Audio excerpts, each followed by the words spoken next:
Hey there, today we're going to look at how to sync Todoist with Google Calendar step by step. So let's get started.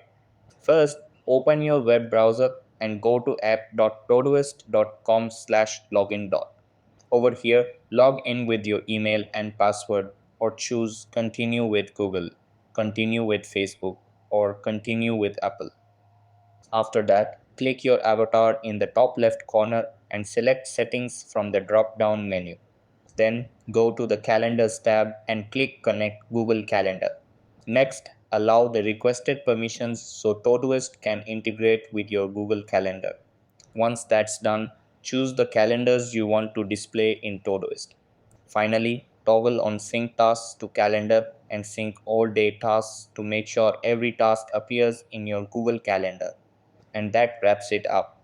Appreciate you watching. See you in the next.